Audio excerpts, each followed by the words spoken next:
Hello, this is Dr. Paul Cottrell, and I'm going to be doing a video that just came out about 22 minutes ago from Forbes. There's a breaking news going on in New York, so I figured that we'll cover this. Kathy Hochul to deploy National Guard and state police to patrol New York City subways. Now, as I have been saying to the audience, crime is really bad in New York, and the safety of the subway system is in peril. So I'm a little surprised that they decided to deploy the National Guard. So it must be, a lot worse than what we think. But it is out of control. Now, before we do that, can you please make sure that you subscribe to all my channels? I have 3 channels on YouTube. I have Brighteon, Bitchute, and Rumble. All the links are in the description of this video and all my videos. Please ask your social media to also follow me. I'm heavily censored on YouTube, and we are going to go through tumultuous times in the next probably 2, 3, 4 years. And it's really important to be able to cover it and to document it and to keep people informed and to be prepared, but not to be just prepared selfishly, but also to be prepared to save the Constitution. So with that, please also go to my store, the-studio-reykjavik.com. I have great products to offer. I have supplements such as Clarity Factor. This will reduce brain fog and keep those dendritic connections active. So please take Clarity Factor every day. I take it twice a day. I take it in the morning and I take it in the mid-afternoon. Most people take it only once a day, but please take it, and it's part of the anti-aging protocol. I also have ashwagandha root, which controls blood glucose levels and brings down that inflammatory response in the vascular system. And take it with turmeric, which is also an antioxidant, but it'll bring down inflammation. So it's part of the 3rd pillar of the anti-aging protocol. And lastly, please get the omega-3. This will help with the lipid profile and help with cardiovascular disease. So with that said, let's go to what Governor of New York has to say. 3 people. Oh, Rushed. Let me change the speaker here.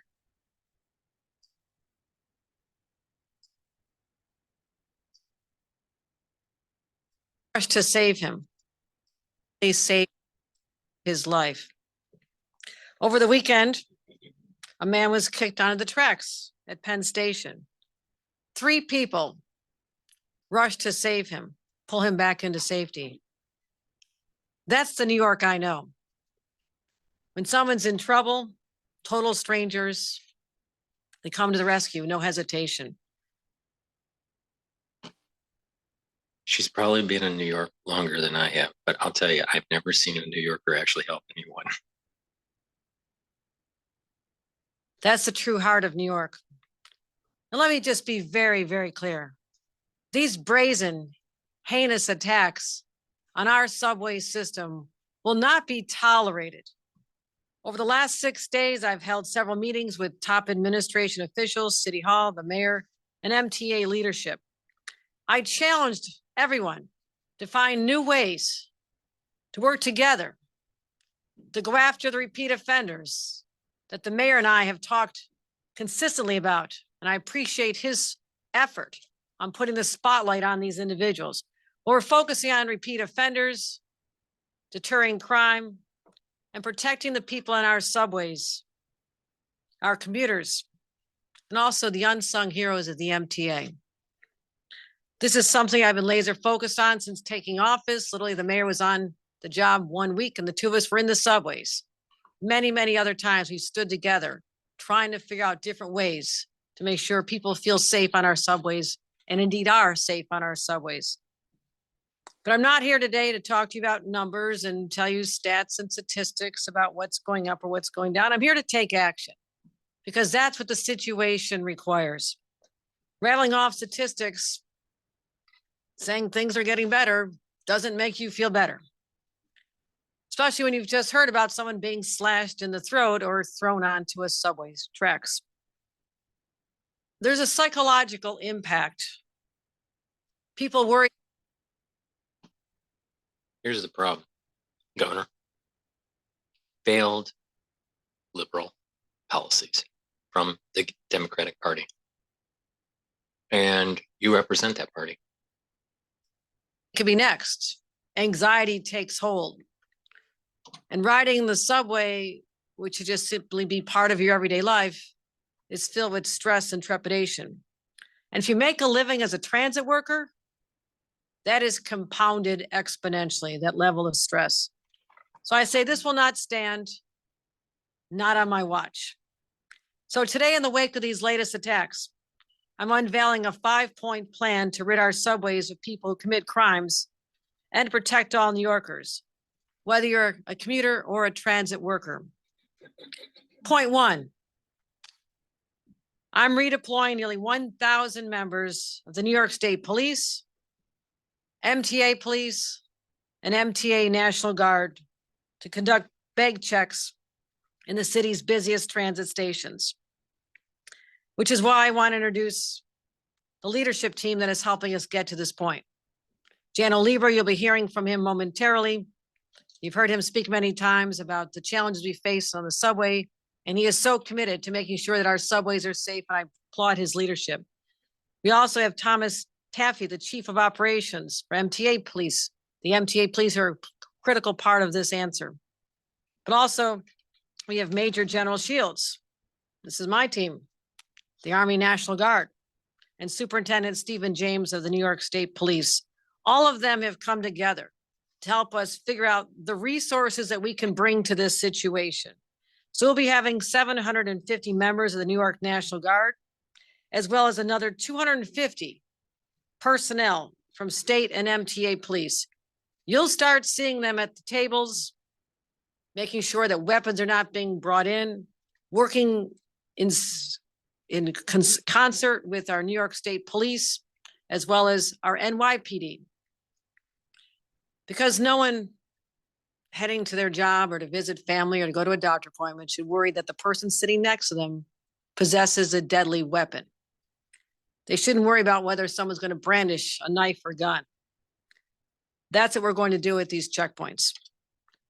Number 2, I'm proposing that we amend New York state laws in this session in a matter of weeks to allow courts to ban anyone from riding the subway or taking a bus who's convicted of a violent crime against another passenger. Now, there's already a similar law in the books intended to protect personnel from the MTA, but that law has many loopholes that we've identified. And indeed, it's only been used 3 times since it was first enacted in 2020. We're going to get to the bottom of that, find out what's missing, what language is required. So basically, if you assault someone on the subways, you won't be on the subways. And a judge will now have the power to make sure that for at least 3 years, they'll have the ability to keep you off the subways. Now, this isn't some radical idea. Think about if you're convicted of a DWI. A judge determines that you're a danger. Guess what? You're not riding on our roads. You're not able to drive a vehicle. You lose your license. It's the same principle right here. And I expect the judges to use that discretion. Point 3, we're strengthening the cooperation between the police who patrol the subways and the district attorneys who prosecute the crimes. This is something that came up at our meetings. The district attorneys need to know the full body of evidence that's out there with respect to these recidivists and repeat offenders, something that the mayor and I understand. Enhanced coordination will be a hallmark of our effort to drive down gun crime. It has been. That coordination has helped us drive down gun crime. We spoke about that earlier this week up in Albany. Also helped us deal with car thefts, driving down those crimes as well. Think about it. You can still get on the MTA with the MTA card. And the MTA card can be purchased through a machine, and you can insert dollars and you can insert a credit card. If you use someone else's credit card, and let's say you're on a list to not be able to ride the subway, and you need to get a MTA card, or you use the electronic system. If you use someone else's name or you pay in cash to get the MTA card, they won't know who you are, and therefore you're still going to be able to get on to the system. So that's going to be a loophole there. So I see that as a problem. Let's say that it went all digital and there's no MTA cards anymore. Now they are phasing the MTA cards out this year.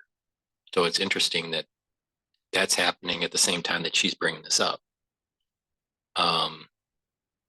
But an individual could use someone else's credit card if they know, let's say a friend's credit card or a family member's credit card, and still be able to go through the turnstile, or use someone else's cell phone, friend's cell phone or whatever, to pay through their digital wallet.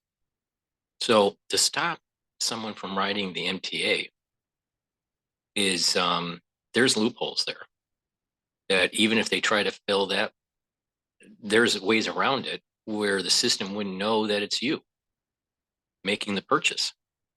And therefore you're going to be able to go through the turnstile. Now, having bag checks, right before you get onto the MTA will prevent, people from having weapons, but people that are on a list that are blacklisted for the MTA system, I don't see how that's enforceable.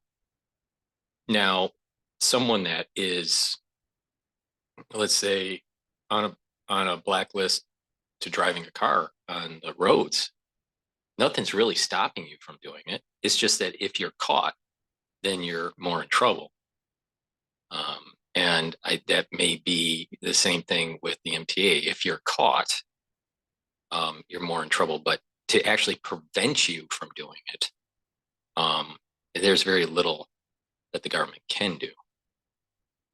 There's just more potential ramifications if you're caught. But that's one key insight, that they won't know who you are. There's ways around it. And the other is that this is all being implemented as we're phasing out the MTA card. So it's going to be a lot harder, but not impossible, to circumvent this blacklist on the MTA system, but it's still possible.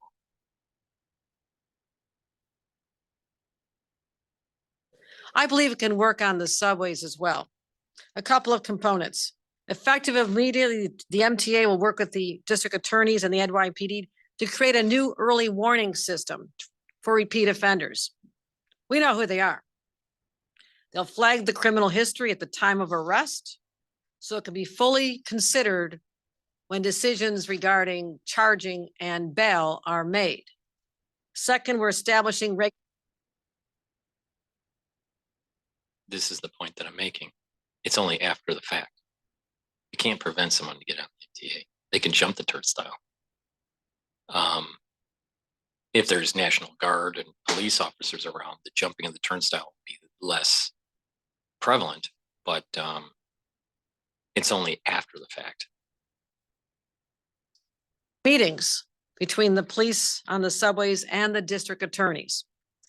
We'll hold them at the Crime Analysis Center right here in New York City. Again, bringing people together, sharing data, making sure there's accountability. And let me explain why that's significant. These meetings will give a regular forum for police and DAs to get the full picture of someone who's charged with the crime. Have the police had run-ins with them before?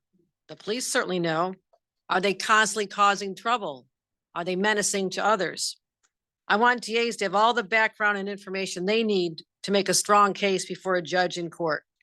This will make sure that the repeat offenders are dealt with accordingly. Again, I need the judges to uphold their end of the bargain. That's a good point. What's happening is that you have judges and DAs not doing their job to making sure that these criminals are being sentenced correctly and being prosecuted correctly. What happens is that these people are getting off on lesser crimes or on no bail situations, lower sentences, in the vein of, well, there's structural racism, and therefore these people need second chances and all this. Well, some of these people may need second chances, and it's a repeat offense.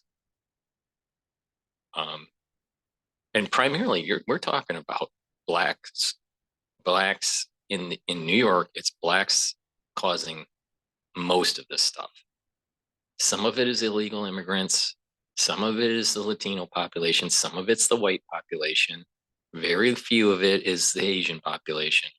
But a big part of the problems that we're seeing on the subway and on the theft in New York is dealing with blacks. That's just a fact. An important part of this. Last year, we gave judges more discretion.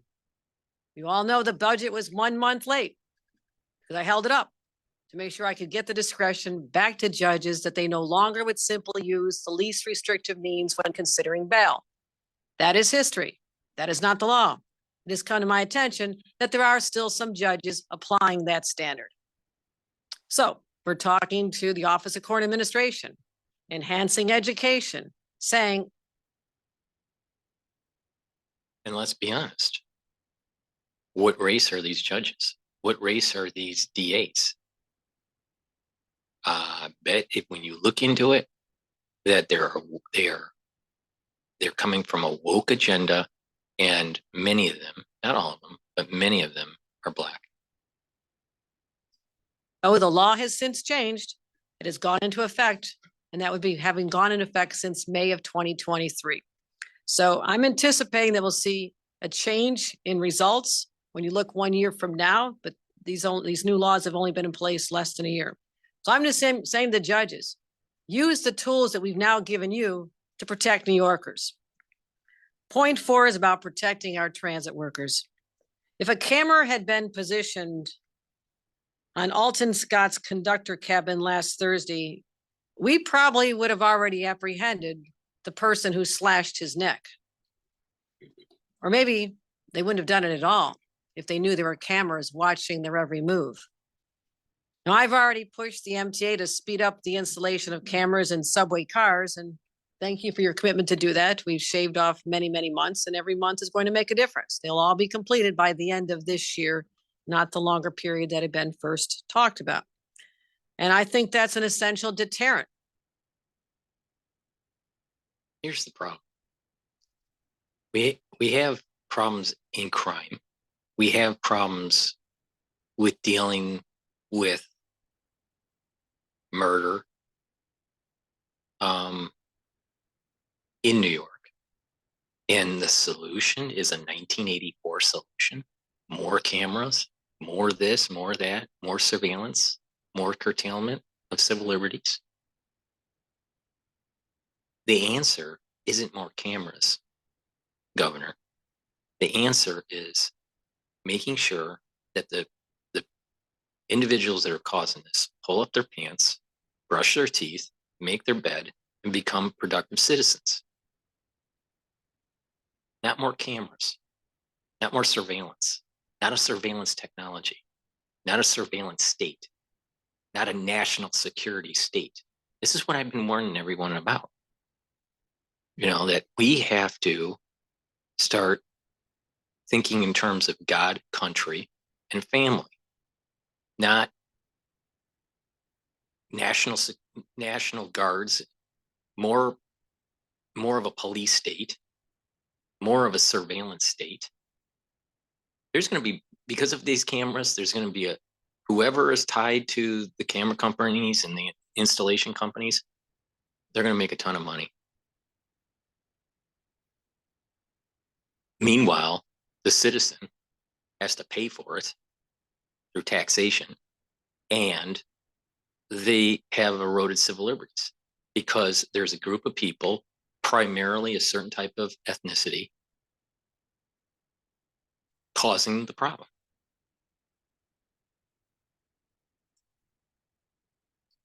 Current. If someone who's going to do harm to someone else knows that is being recorded, that there's cameras watching them, they might just think twice about it. But also, if they go forth with committing a crime, we'll have the evidence to make sure they don't do it again. But also, there's a blind spot in the cabin. And that's why today I'm directing the MTA to install cameras in every single conductor cabin, as well as the platforms that face the cabins.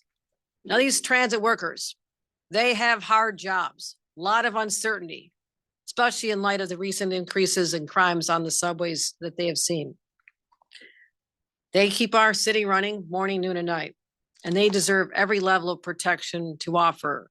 The information gathered on the cameras will simply be used to aid in the prosecution of anyone who commits an offense. Point 5 is we're expanding the joint MTA and New York City run pilot program. It's called SCOUT.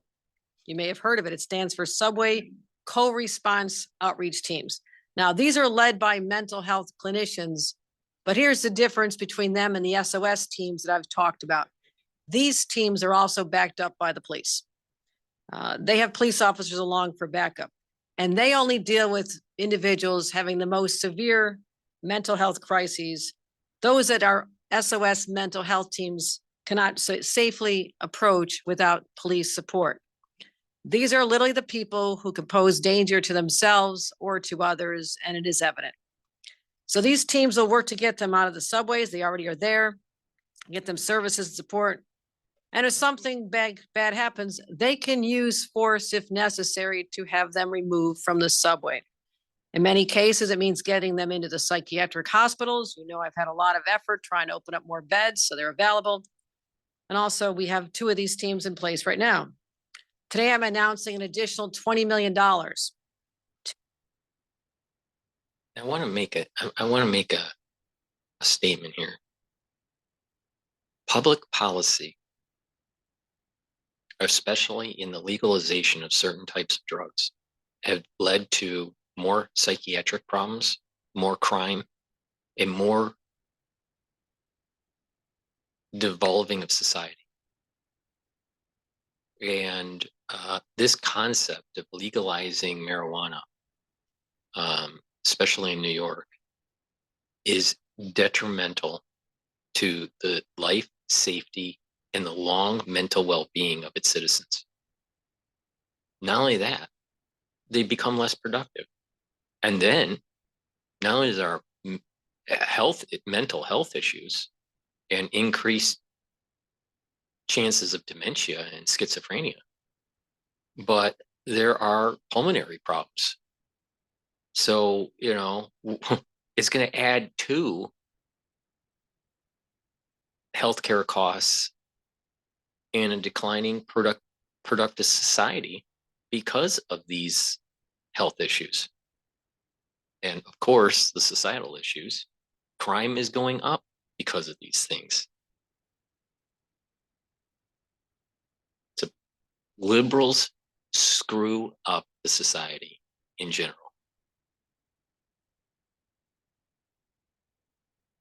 Up to 10 more teams by the end of next year. Now, this is, again, in addition to our SOS teams, which have been doing tremendous work. I've met them many times. We've had them into our office. They've moved more than 350 struggling New Yorkers off the streets and into stable housing, the result that we were looking for, and it's getting better. People feel the difference. So To recap our 5-point plan, bag checks will be conducted by over 1,000 members of the New York State Police, MTA Police, National Guard. In addition to what the city is doing, we're coordinating with the city of New York, so people will see this. A bill to allow judges to ban people from using the subway, people who attack others and are convicted of a violent crime. Improve coordination between police and DAs to keep violent criminals off the subways. Cameras on and in the conductor cabins, and expanding our mental health outreach teams. Here's the message today. Anyone looking to do harm or spread fear on our subways, you will be caught. Plain and simple. There will be consequences. This has to end. New Yorkers deserve no less.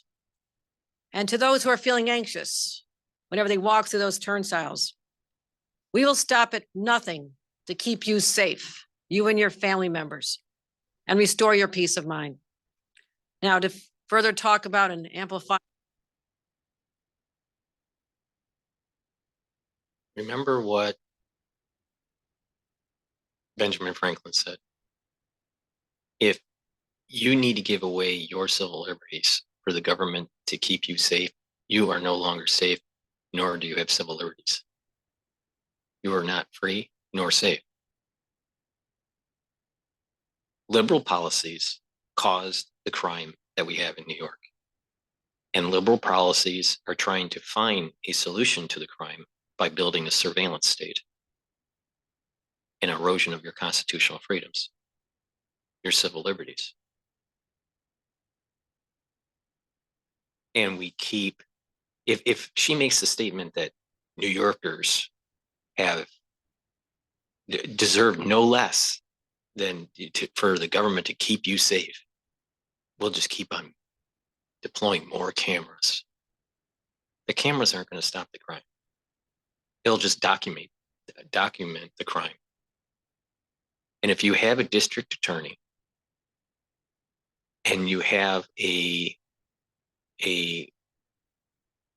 series of judges that legislate at the bench and that are woke and are pushing structural racism, and pushing this concept of structural racism, and that we need to be apologetic to these offenders, this is the problem. It's not going to stop until these liberal policies are reversed, and that we have a society that is more focused on God, country, and family,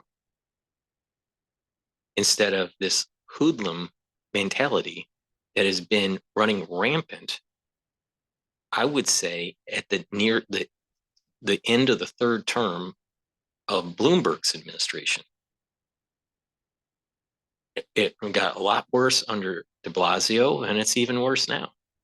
And I'm willing to bet that when Trump wins in 2024 in November, that you'll start seeing more Black crime in New York and more BLM protesting. So liberals, thank you very much for destroying our country. Efforts, I'd like to introduce Jana Lever, and again, thank him for so quickly responding and being there on the front lines to make sure that everyone who takes the New York City subways are safe. Jana.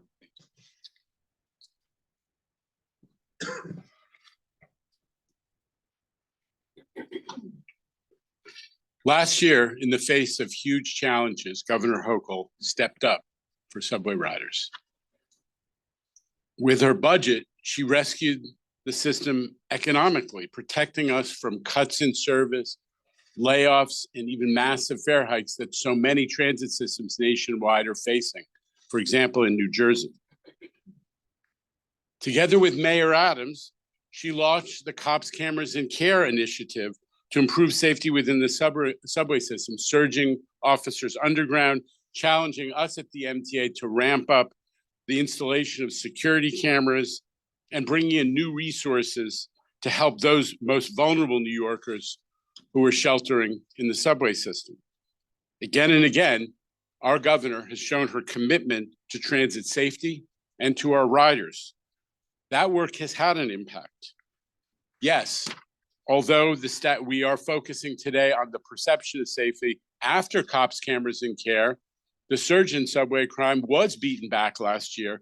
And last year we finished not only below 2022 in crime, but below pandemic levels. But today, in response to those high profile crimes that the governor has talked about, she is taking additional and significant actions to address the fact that riders have been put on edge by some of this news. And I think these initiatives are going to make the system actually safer and feel safer. First, on the cameras, let me underscore again, since last year, under Governor Hochul's leadership, we have increased to 15,000 the number of cameras in the system, and we're rapidly installing cameras on board all of the trains in the system. This has never been done before. For years, that was a hole in our visibility. Now that is being turned around, and that's already proven to allow identification and apprehension of numerous. I warned about the BioPatriot Act during 2020 and throughout the crisis. And there are these elements of the BioPatriot Act, and that a national security state and a surveillance state was going to emerge. Now, there was many aspects to that. You know, part of it is digital passports and mandates, but this concern that in especially the inner cities like New York, LA, Chicago, Detroit, DC, Boston, that there's going to be more cameras being deployed and drones being deployed to surveil the society. And that these municipalities are going to need more money through taxation to be able to install and maintain these surveillance technologies. We are moving towards exactly what the Chinese have, the surveillance of its society, which is only one step closer to being able to shadow ban or to sanction dissidents. We're putting in the cameras because of the crime. But once they wire this all up, what happens if you're a citizen and you go against the governor? Let's say there's a protest about unfair taxation. The system knows who you are and will lower your social score, either perceived or real social score. So this is happening just like I thought it was going to be. It says that there is this going to be this build out of a surveillance technology, no one paying attention to 1984, the novel, and we are now curtailed because of digital technologies, curtailed by digital purchasing, curtailed by the digital wallet, curtailed by the concern that if you say something on social media, you may be canceled. Now, it's somewhat benign with the canceling right now, but just look at what is happening in China. That's not benign. If you say something or do something that the government doesn't like, you can't purchase to be able to travel. You won't be able to have a job. You won't be able to buy food. You won't be able to live. But they're going to keep you safe. The only way to stop this national security state from building out and eroding your civil liberties is to break the nest and to destroy the national security state. Even though that sounds kind of counterintuitive because they're trying to solve a crime problem. Now, there is lots of crime that needs to be dealt with, but we have laws in place to keep to prosecute these people and to get them off the streets. But now what's happening is that they need more information to be able, to properly prosecute these people. And it's building out a national surveillance system. You start it in the main cities like New York, and then it'll go out to the suburbs, and the whole country will be on a grid, and like a camera grid. And it'll be easy to implement sanctions on individuals and on groups that are going against what the government wants its people to do. And when everything's digital, it'll be easier to sanction those groups or those individuals. Of numerous offenders. Talk to Chief Kemper of the NYPD Transit Bureau about it, the impact of cameras on his work. And now we're doing what the governor talked about, cameras in conductor cabs, because we must first and foremost address the risk to our brave transit workers. No one should have to go through what Alton Scott went through last year. I also want to emphasize the historic actions that the governor has taken on mental health already. $1 billion initiative on mental health. No one's made a priority and a commitment of that level. The SOS program, which has already taken so many hundreds of homeless people out of the system, and not least the restoration of psychiatric beds, which became unavailable during COVID. We needed those beds back, and the governor pushed the hospitals to make them available. That's why we are able now to initiate this Scout program. We need, it's no secret that most of the folks who are suffering with severe mental illness in the system are not dangerous. But if you're on a train with someone who's having a psychotic episode and acting out in aggressive ways, you're not going to feel safe. This literally, and I'm not speaking in hyperbole here, this literally happens every day, at least once a day on the MTA when someone is traveling back and forth. You will see something like this at least once a day. Not going to feel safe. We have to humanely address the needs of those folks. And the governor is now giving us the resources to do that at scale. In recent months, the MTA has been experimenting, as the governor described, with a program which sends out clinicians who are experts in identifying severe mental severe mental illness, and utilizing the provisions of the mental health law that allow for involuntary commitment, so-called 941 and 958 provisions of the state mental health law. Thus have resulted in 75 people being put indoors to get mental health treatment, people who are the most severe cases and who are, as the governor says,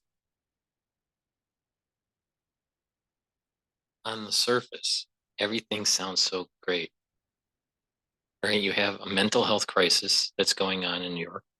And that's right, and that's true, right? That's a fact. And they need help. But what did he just say? Involuntary emission. So you have a surveillance system that's building out under the reason of crime, to try to prevent it, trying to document it. But now it can be used to surveil the citizens. And if they don't like you, not only could they sanction your transactions, but they may put you into a mental health issue category and force an admission to some sort of mental hospital or mental institution. Now, there's a mental health issue in New York for sure. And you see these people on the MTA system and on the streets daily, multiple times a day. And I'm not talking about the same person. I'm talking about different people. You see different individuals having these problems. So it does exist. But the problem is that when the government has this power, they can use it in mean ways that would categorize someone as mentally unfit, mentally sick, and put them in an institution. Now, I'm not too far off on this because there was a Yale professor that was a psychiatrist. I believe she was a psychiatrist. That was actually kicked out, but she wrote a book about the mental unhealth of President Trump, warning people that we were going to go into nuclear war because he was so mentally unfit. This is while he was still president. I forgot her name, but she's an Asian professor over at Yale, and she ended up getting kicked out. I haven't seen anything from her about Biden, and it's obvious that he has cognitive decline. It's obvious that he has motor coordination decline. And we are closer to World War III now than we were under President Trump. So when you had, quote, a professional making a remote diagnosis of a president because of some sort of political agenda to try to exercise the 25th Amendment, to kick off the 25th Amendment, and remove him from office. You can extrapolate that into just the regular population and say that these groups of people, or this type of individual, they must be mentally unstable and they need to be in an institution. We have all this camera stuff on him, and he talks to people that are Republican. He believes in the Constitution. She thinks that strong families is a bedrock of society. She's not for abortion. See, when you go against something and there is a surveillance technology and the means of the establishment, the professional establishment, to deem you unfit mentally and have means to be able to institutionalize you, then now here's another element where the society either capitulates and does what the government wants you to do, and you just, go on letting your civil liberties decline and erode, or you are a rebel. And if you're a rebel, you might be viewed as mentally unstable because you paint your house blue. You vote for Republican. You only think that there's one national anthem, not two. You don't take a knee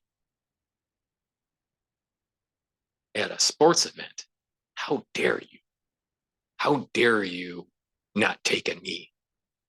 You must be mentally deranged. See how crazy this can get? It comes in with at the surface for the right reasons, but it will be used nefariously and you will lose your civil liberties. The only way, trust me, the only way to stop this is to destroy the national security state. A danger to themselves, as well as very potentially dangerous to others and certainly discomforting to all of the riders. That has been a really successful initiative because we're pairing those clinicians with police officers. So what happens that's different?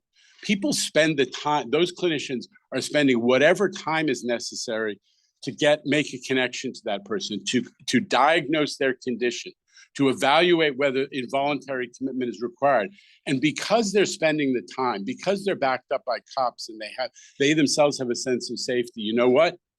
3/4 of those cases that have been brought inside, 3/4 of those 75 people came voluntarily because the clinicians have the ability to spend the time and the safety. So this is an amazing model that we are excited to expand, because we all know that a very small number of those people who are struggling are having a disproportionate impact on the sense of safety in the system. And I just want to say that I am deeply moved by the opportunity it represents to address those folks who are struggling so badly, but also to make sure that our riders feel a much more safe and orderly environment. This is a huge issue. And the third element of the governor's initiative I want to emphasize is the coordination with the DAs. This is essential for transit worker safety. NYPD stats. Last year, there were 38 people arrested for subway crimes. For attacks on, there are 38 people arrested for attacks on MTA workers, for 43 separate attacks on MTA workers. And together they had over 600 prior arrests. 1% of subway arrestees, according to the NYPD, are responsible for well over 20% of the crime. We need to have a collaboration with the DAs so they have that full information about the history of these people, the impact that they have had. If they're career subway criminals, we got to make sure that everybody in the criminal justice pipeline, everyone in the chain of command, is fully aware of the consequences of just releasing this person, if that's going to happen, without discussion. And we really, really appreciate the leadership on creating a more coordinated discussion. It's essential for MTA worker safety.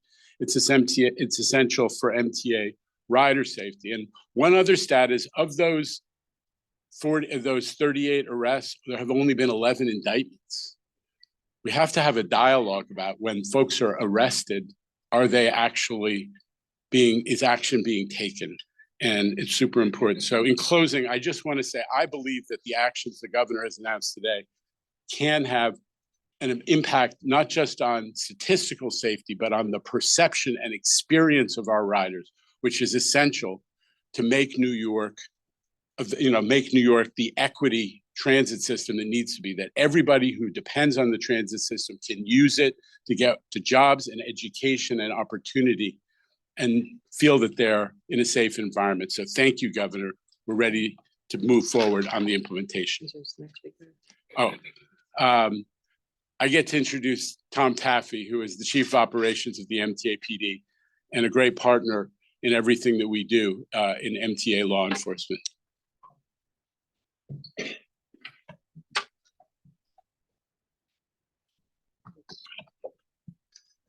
Hey, good morning, everybody. I'm Thomas Taffy, the Chief of Operations for the MTA Police Department.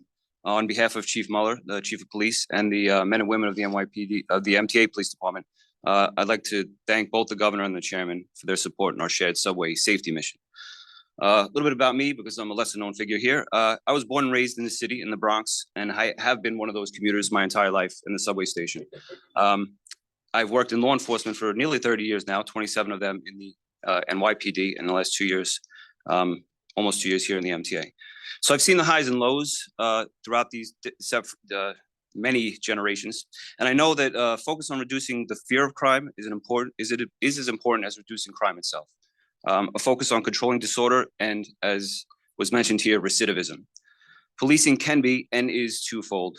We can ensure that everyday rules are followed through the presence, verbal warnings, outreach, and summonsing. That's what we call the quantity. And also ensure that recidivists are identified and arrested and prosecuted. That's the quality. While our main mission in the MTA Police Department is to secure the commuter rails, since late 2019, the MTA PD has supported the NYPD in subway safety. And we've worked very closely with Chief Mike Kemper to help in that mission. And starting in late 2022, under the governor's leadership, we have significantly increased that assistance. We now have officers in the subways in all 5 boroughs, including our hub stations in Grand Central, Penn Station, Jamaica, and Atlantic Terminal. We also have cops working with DOHMH clinicians in Manhattan, the scout teams that have been very successful, and we thank them. I'm going to go to commercial and please go to my store, the-studio-reykjavik.com, and help support PNN. So resveratrol, very strong antioxidant, but it also helps to get rid of senescent cells. It's part of the anti-aging protocol. So please go to my store and get the resveratrol. The first part of the pillar for my anti-aging protocol is structural nanosilver liquids and gels. So I take the Max 35 every day. I take it with a teaspoon. You swish it in your mouth, the liquid, you gargle with it, and you swallow it. It neutralizes pathogens and it will reduce plaque buildup on your teeth. And what will happen is that by neutralizing pathogens in your oral cavity, then you will reduce the chances of getting sick. Now, the whole idea is by neutralizing these pathogens, your immune system doesn't have to chronically, constantly fight stuff. So part of this anti-aging protocol is neutralize pathogens. Second part of the protocol is to bring down free radicals. And the third part is to bring down inflammation. When you do that, your body goes into homeostasis, and you have more energy to be able to fight something when you need to fight it. So the whole idea is reduce that chronic inflammation, bring down those free radicals just through the environment that we're living in, and neutralize those pathogens. In addition, people need to get 3 cycles of REM sleep. The reason why you need REM sleep is to consolidate memory and to detoxify the cerebral spinal fluid, the CSF. So you can do that. If you're having problems with getting good REM sleep on a regular basis, take my good night formula, and it will allow you to get that REM cycle sleep. It has tryptophan and melatonin in it. And by doing that, you're going to be able to consolidate memories, detoxify your body, especially your central nervous system, and you will have more energy because you're more well rested. This is PNN. The governor for increasing our opportunity to use those teams to help with persons in mental distress. We also work overnight in clearing the trains. We work with our homeless outreach partners in BRC and DHS, and we're in every corner in the city, even in Staten Island on the railways. Our focus is to respond to issues that most affect the riders: the feeling of disorder, that fear of crime that I mentioned, fare evasion, persons acting violently in emotional distress. And we work closely with the conductors and other MTA employees, who we call the Platinum Clients, since we work for the MTA ourselves, to identify the issues that concern their safety and allow them to do the jobs without fear of crime. And finally, we focus intensely on recidivism and advocate for crime victims by working closely with the DAs to build a solid case. And as you see here, it's basically every of those 5 points is something that we're being supported now by the governor and the chairman to do at a higher rate and more effective, especially with these scout teams. So once again, I'd like to close real quickly. Thank you, Governor and Chair, for this opportunity to let us help the NYPD and support the Subway Safety Initiative. That's it. Okay. Anybody else want to say anything? Major General Shields, okay. Happy to take any questions. We have the leader of our state police, the leader of our national. I have a question, Governor. Why do you keep on pushing liberal policies that leads the society to go straight to hell? MTA police, transit police, and of course, Dana Lieber, happy to take any questions. All right, I'm gonna try calling on folks. I know we have a lot. Let's just start here and move around. Bernadette. Governor, where is the mayor? Governor, where is the mayor? I mean, he's in charge of the NYPD. The NYPD has been surging 1,000 cops. You're now adding additional law enforcement to the subway system. Does this mean that the NYPD will take out of the system those 1,000 cops? And No, do you no, think that no, he should Bernadette. pay, now that they have a $3.3 billion surplus, should he be paying cops overtime? I am working in sync with the mayor of New York to protect people on the subways, the workers and the passengers. We've communicated as recently as this morning We had a meeting last week after the horrific attack on our conductors. So we are in sync. So we are amplifying. He asked for more assistance. I said, let me figure out a plan. Part of it. Governor, why did it take the attack of someone that works for the MTA for you to get your ass in gear? What about the crazy stuff that's been going on for about 3 years on the MTA? What about what was going on during the BLM riots? Now, I know you were a lieutenant governor at the time, but Cuomo didn't do anything about it. You didn't do anything about it during your tenure as governor until there's an attack on an MTA employee. What about all the attacks of blacks, attacks from blacks on whites and on Asians? What about the Asian hate crime that was going on? You know, you're a little too late to the party.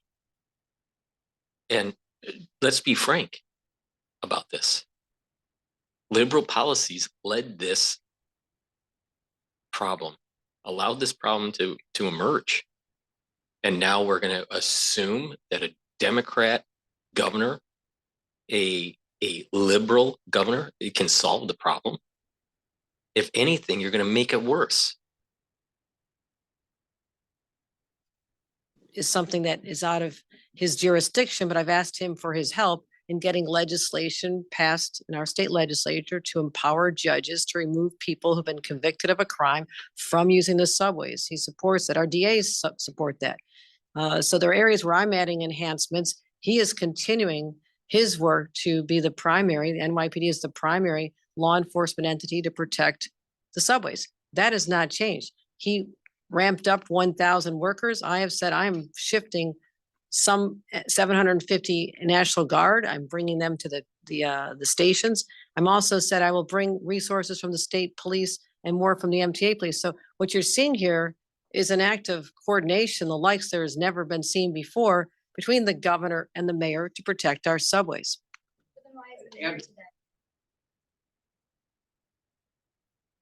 But why did it take so long for you to act? There were hundreds of incidences that were happening, just while you were governor. And now you're just about time to act? No, you're too late to the party, and you need to be held accountable for being late. You need to be held accountable for causing this to get out of control.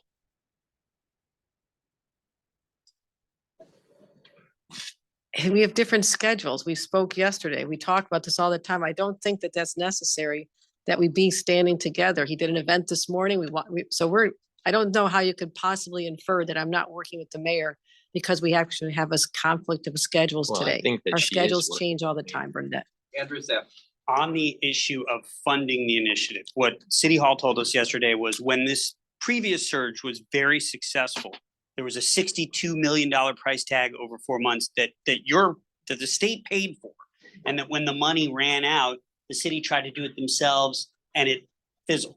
So the question is, why would you not pay for it now? Is it just simply that, look, NYPD, that's your job, we pay for other people? Or is there a different reason that you're not committing to pay for the police overtime? Rather than having the NYPD have to work being paid by state dollars,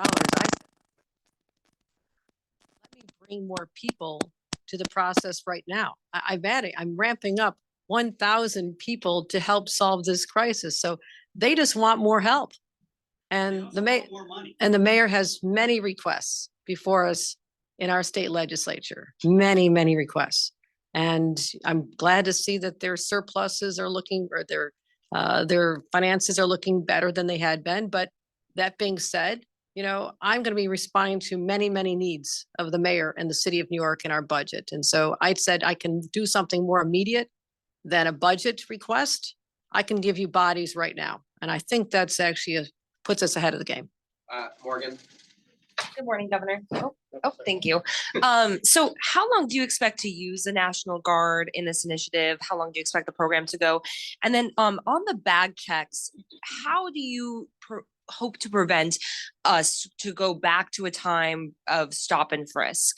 And are New Yorkers allowed to refuse a bag check and leave the station and go to another station if they want to? What I'd say is, first of all, on how long we'll be having these enhanced resources, I'm not going to telegraph to would-be criminals the date this may stop.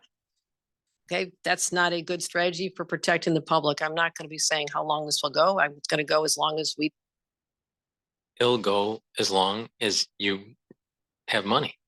The moment that you are running a deficit, it's going to stop. Or you have to move money to a more problematic area.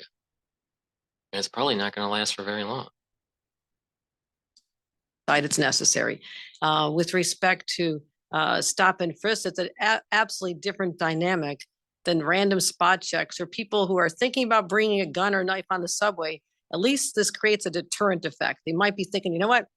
It just may not be worth it because I listen to the mayor and I listen to the governor, and they have a lot more people going to be checking my bags. And so that is what we hope will happen, to stop people from doing it in the first place. I'd always rather be in the business of preventing crimes than having to solve them after the fact. Really, Governor? Really? You want to solve the problem? You want to prevent the problem than to solve the problem. That's what you just said. But you have policies that are in place that lead to the problems that we have today. Legalization of drugs has led to not 100%, but has led to more crime in New York. That's a fact. Legalization of drugs has led to more mental instability on the street. Out of control immigration, illegal immigration, and having New York as a sanctuary state, especially New York City as a sanctuary city, is making the city less stable and less safe. So to prevent crime, perhaps we shouldn't have legalized drugs. How about perhaps to prevent crime, we should have stopped the sanctuary status of New York City? What about being more forceful on your bully pulpit at the state level with the crazy DAs that we have? And it's not just DAs allowing for criminals to walk the streets. It's DAs that were going after presidential candidates. Oh, you don't care about that part of it because you're a Democrat. That's what this initiative is about as well. So we're not looking to go up to everybody, stop and frisk. This is going to be random stops, but more it's a psychological effect on would-be wrongdoers that you may get caught, and there are severe consequences to carrying a weapon on our subways. Okay, Marcia, next one. But can people refuse a bag check? Can they refuse a bag check? Well, let me ask that question. Anybody know? They can, but they won't be allowed into the system. Okay, they all right, Yeah, that's, they can refuse. and we could refuse entry. We can refuse them. Okay, They Marcia, can next one. walk. Governor, not to belabor the point, but the mayor has made it a point of pointing out that when the money stopped for the extra overtime, that what happened was the crime skyrocketed again in the subways.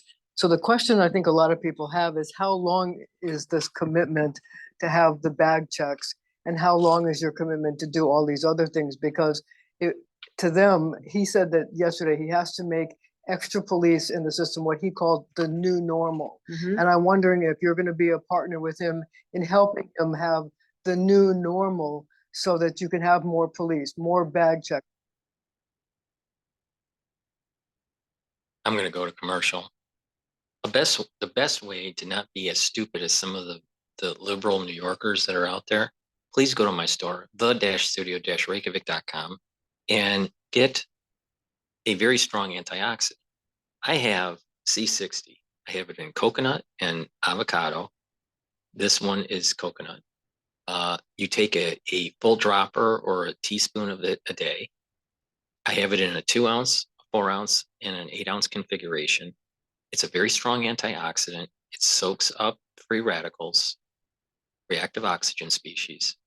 And by soaking up those free radicals, you're going to reduce cellular stress, you're going to improve the tissue health, and you're going to improve the mitochondrial health within the cells, and you're going to end up having more ATP. And when you have more ATP and you aren't in necrosis and you start to slow down the aging process, you'll be able to think better because neurons have lots of mitochondria. So please go to the store, get the C60, improve the mitochondrial health in your neurons and in your other cells. And when you're improving those mitochondria in your neurons, you're going to have better thinking. And when you have better thinking, most likely you're not going to think like a stupid liberal from New York. And stupid liberals from New York usually have a weakened immune system because they eat GMO and they consume the New York Times articles. So to boost up your immune system and not be a stupid liberal from New York, please go to my store and get the magnesium and zinc. It'll boost up your immune system. Take this every day. Take a double dose of it if you're not feeling well, and it'll help to improve your immune system. The key point here is to improve your immune system, neutralize pathogens, bring down reactive oxygen species and free radicals, and lower inflammation. And that way you won't be a stupid liberal from New York. Or visibility of law enforcement, and how long are you going to be a partner with them in doing that? I think the major takeaway from today's announcement is that the governor of the state of New York is identifying and bringing to help solve the policing challenges in the subway, over 1,000 people. That is the story that's going to make riders feel a lot better. So we're helping solve a problem that the mayor has as the primary policing entity. Your office, under Cuomo and under your administration as governor, has led to the crime that we have in New York City. NYPD of the subways, but what you're seeing is an unprecedented level of cooperation to help solve this. So 1,000 people coming. I'm just not prepared to tell everybody if and when this is going to stop, because that is not how you deter crime, by telling the criminals, well, you might just want to take a pass for a couple months, but May 1st, it's going to be fair. I'm not doing that. I'm not playing into that. So I assure you that we're going to be monitoring the numbers, hoping to have the effect we need to have. And certainly summer months get very intense in the city. Under normal circumstances, we're going to be there to continue these efforts as long as necessary. Okay, we got time for about 2 more, Juliet and Samantha. Yes, thank you. Good morning, Governor. You've talked about recidivism and the issues involved. So at what point do you and the legislature start looking at reviewing or reducing the number of crimes that currently no longer require bail? And also, you've mentioned a couple of times, including today, about judges really have to get up to speed on the bail laws. Is that going to be a formal program, a retraining? How are you implementing that? In my view is that it should have already happened. Judges were aware that because of my insistence and the legislature agreeing ultimately that we would change the bail laws to give more discretion back to the judges that they've been asking for, as well as $40 million to help district attorneys bring more cases. So we ramped up many aspects of the system. And yes, they were required to know the law starting last May 1st. Now, to the extent that we're seeing any gaps in understanding, we've talked to the Office of Court Administration about them conducting more training, answering questions, finding out what's going wrong. But I'll tell you this, I can show you data that differs greatly between the crime rates, the arrests, convictions, prosecutions from downstate city and upstate, radically different. Same state, same laws, different judges. That's all I can say. There is a difference that is rather shocking to know the disparity in the application of the new laws. And also with respect to, And this is the problem with judges legislating at the bench, especially pushing woke agendas. Mark my words, reparations is being set up, it's being teed up to happen in New York because the judicial and the legislation, the legislative branches of the state have been captured by wokeism. for crimes being added, that's not necessary because we added a new element. If there's harm on harm, if there's an additional subsequent case of harm on an individual or property, that allows for enhanced opportunities to ask for bail. That was not there before. So that brings in many more crimes than had been eligible before if it's a repeat offender. And that's what we were going after last year. Right, that's the last one. So in terms of the legislation to keep people out of the system if they're convicted of a crime, thank you. If they're convicted of a crime of hurting another passenger, how do you enforce that? And also you had an uphill battle with the legislature about changes to bail reform. How are you going to get this legislation through? Well, uphill battle defines a lot that goes on in Albany. But that does not mean we should not pursue this. You know, many of these legislators represent the citizens that we're trying to protect. These are also their constituents. They are asking for help. They want to be safe on the subways.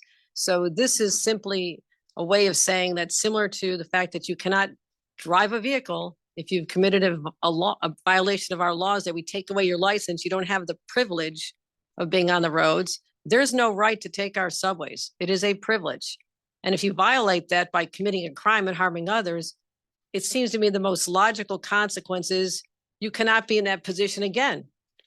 If you've been convicted, you should not be out there. So that is what we're hoping they'll understand. We're hoping that we can make the argument today with these individuals, but also I think it's going to be citizen driven.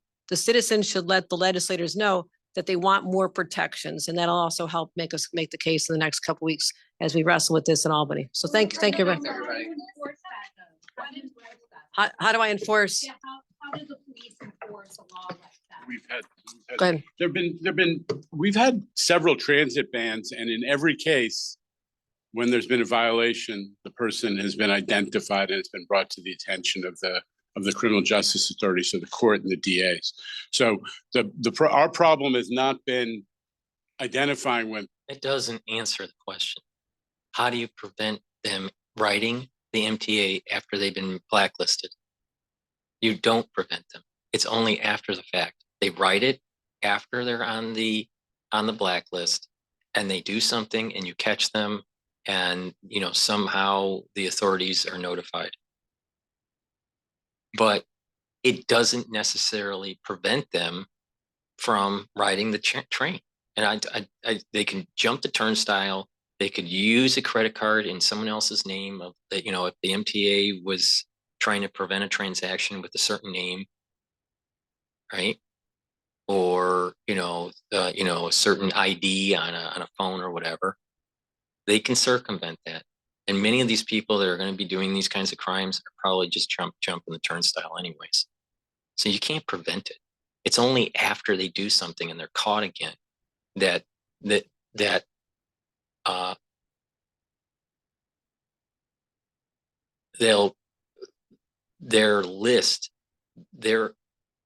status of not writing on the MTA will be notified, to the authorities after the fact. You don't prevent them. It's impossible. It's the same thing. If they've been banned from driving a car, they could still drive a car, and they'll continue to drive a car until they are caught again. And then they, may have, more heavier prosecution and sentencing because of that action. But you can't prevent them from riding the train after you have them on a list. So they do harm. They get put on a on a blacklist, right? And 2 weeks later, they decide to go on the train again and they harm someone else. And then they're detained. And then maybe additional prosecution can happen because they rode the train that they shouldn't have because they were banned. But it's only after the fact. Failed policy, failed policy. What's the root cause? You have a society that is run by a bunch of liberals. You have a group of people that don't have a strong concept of God, country, and family. And this is what happens. You have a society that starts to spiral out of control. The root cause of this is failed liberal policies. Will violate a transit ban. It's getting the transit bans enacted in the first place. And that's what the governor's talking about. But we can do it, but as I said, the law's been in place since 2020. There are 3 known instances of that happening. They would point to a number of loopholes. We found the loopholes. We want to close the loopholes, but also expand the law that's in place right now that protects transit workers to also protecting passengers. It's a logical extension in light of what's been happening lately. So thank you, everybody. Appreciate it. Please go to my store, the-studio-reykjavik.com, and get the great new product that I have, which is a pulmonology module that you can purchase for $50. You get access to 22 lectures with PDF files and video lectures. And with that, you will learn a lot about the pulmonary system. You'll get a password once you make your purchase for $50. It'll be emailed to you, your unique password. You'll be able to log into the classes and watch the videos, download the PDFs, and you'll be able to download and watch those PDFs, as many times as you want, those lectures as many times as you want. So please go to the store and purchase the pulmonology module that I have. Also, I have ebooks, so you can purchase those. And lastly, I want to just plug to neutralize pathogens. You can neutralize pathogens with structural nanosilver gel that I have on my store. It stays active on your hand for about 5 hours. You put it on your hands, around your mouth, around your nose, around your ears, around your eyes, lightly coat your nostrils, and it will neutralize pathogens. Another way to use the product is to use it as a skincare product. You can put it on your skin and put it on your skin right before you go to bed, exfoliate in the morning, and you'll notice that when you do this for about a week or so that your skin is improving and tightening, especially on your face.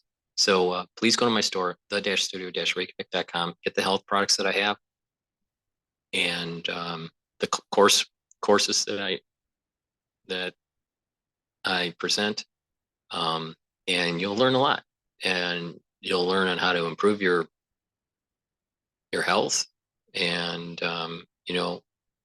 challenge your brain. So thank you for listening and have a nice day.